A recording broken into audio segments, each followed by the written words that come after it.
पारिले तो निज हाथरे आ मते दे मारी तू आ मते दे मारी।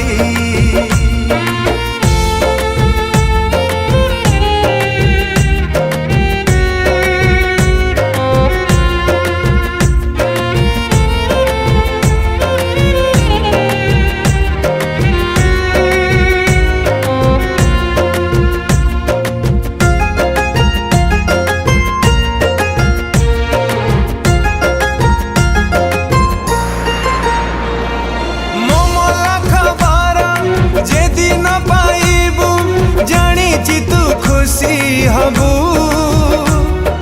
मो सब उपरे फुलटिए दे निज बाटे चली जीबू।